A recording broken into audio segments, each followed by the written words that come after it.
મોટાભાગના ઝઘડા કેવી રીતે શરૂ થાય છે ખબર છે? કોઈક સાવ નાની, સાવ મામૂલી વાતમાંથી. આજે આપણે એક મસ્ત ગુજરાતી કોમેડી વિડીયોમાંથી સમજીશું કે કેવી રીતે એક સામાન્ય પાઇપની તકરાર બે આખા ગ્રુપ વચ્ચેની મોટી લડાઈમાં ફેરવાઈ જાય છે. ચાલો તો આખી વાતને શરૂઆતથી સમજીએ, સ્ટેપ બાય સ્ટેપ. બસ અહીંથી જ બધી શરૂઆત થાય છે. ગરમી ચા એમ કરે છે. કોઈએ ખાલી રસ્તો ક્લિયર કરવાનું કીધું અને સામેથી આવો જવાબ મળ્યો. મતલબ કે વાતચીતનો તો કોઈ સ્કોપ જ નથી. અહીંથી જ ઝઘડાનું બીજ રોપાઈ ગયું. તો આ છે એ પહેલો તણખો, જેણે આખી આગ ભડકાવી. વિચાર તો કરો, જે મેટર 5 મિનિટમાં પતી જવી જોઈતી હતી એ આટલા મોટા ડ્રામામાં ફેરવાઈ ગઈ. હવે જુઓ, સિચ્યુએશન કેટલી સિમ્પલ છે. એક કોમન રસ્તો છે, કેંગારજીને એમનું ટ્રેક્ટર લઈ જવું છે અને વચ્ચે એક પાઇપ પડેલી છે. એમણે બસ એટલું જ કહ્યું કે ભાઈ આ પાઇપ હટાવી લો. વાત તો સાવ સાચી હતી ને. પણ સાહેબ, અહીં મુદ્દો પાઇપનો હતો જ નહીં. અહીં તો હવે વાત ઈગો પર આવવાની હતી. અને આ આવી ગયો એ વાક્ય જેણે બધું બગાડી નાખ્યું. તારા બાનો રસ્તો નથી આ. બસ જેવી માલિકીની વાત આવી, હકની વાત આવી, ઝઘડો તરત જ પર્સન થઈ ગયો. આ કોઈ જવાબ નહોતો, આ તો સીધો પડકાર હતો. અહીંથી વાત હાથમાંથી ગઈ સમજો. એકવાર વાત ઇજ્જત પર આવી જાય ને, પછી બધી વાતચીત બંધ થઈ જાય. પછી શરૂ થાય છે બદલાનું ચક્કર. અને બસ અહીંથી જ આ નાની એવી તકરાર હવે મારામારી અને હિંસા તરફ આગળ વધે છે. હવે જરા આ જુઓ, આ બહુ જ ઇન્ટરેસ્ટિંગ છે. તાકાતનું સમીકરણ કેવી રીતે બદલાય છે. પહેલી લડાઈમાં શું થયું?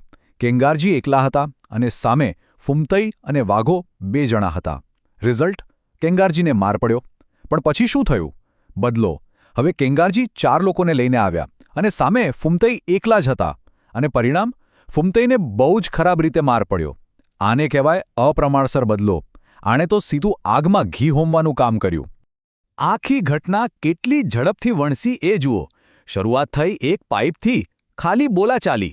પછી શું થયું? પહેલી મારામારી, જેમાં કેંગારજીને માર પડ્યો. એનો બદલો જેવાયો, ફૂમતઈને માર પડ્યો. અને બસ જોતજોતામાં તો બંને બાજુએથી માણસો ભેગા થઈ ગયા એક મોટી લડાઈ માટે. બધું કેટલી ફટાફટ થઈ ગયું. અને આ શપથ જુઓ, ફૂમતઈની આ કસમ, આજ નહીં તો કાલ તમારા 4 જણાનો ઘણી ઘણીને બદલો લેવો. આ વાક્ય એ વાતની ગેરંટી છે કે આ મારામારીનું ચક્કર હવે અટકવાનું નથી. હવે આ લડાઈ પાઇપની રહી જ નથી. હવે આ લડાઈ છે ઇજ્જત અને બદલાની. તો હવે વાત આવી ગઈ છે ક્લાઇમેક્સ પર. સામસામે ટક્કર. હવે આપણે એ પોઈન્ટ પર પહોંચી ગયા છીએ જ્યાં બંને પક્ષો ગુસ્સા અને બદલાની આગમાં ફાઇનલ લડાઈ માટે એકબીજાની સામે ઊભા છે. તો જુઓ, મેદાન તૈયાર છે. એક બાજુ છે કેંગારજીનું જૂથ, કેંગારજી, બાપુ, ભૂપત અને હરી. અને એમની સામે છે ફૂમતઈનું જૂથ, ફૂમતઈ અને વાઘો. બંને ગ્રુપ પૂરી તૈયારી સાથે, હથિયારો સાથે સામસામે છે. માહોલ એકદમ ગરમ છે અને ગમે તે ઘડીએ એક મોટો ધડાકો થઈ શકે છે. પણ જેવી લડાઈ શરૂ થવાની જ હોય છે, ત્યાં જ વાર્તામાં એક જોરદાર ટ્વિસ્ટ આવે છે.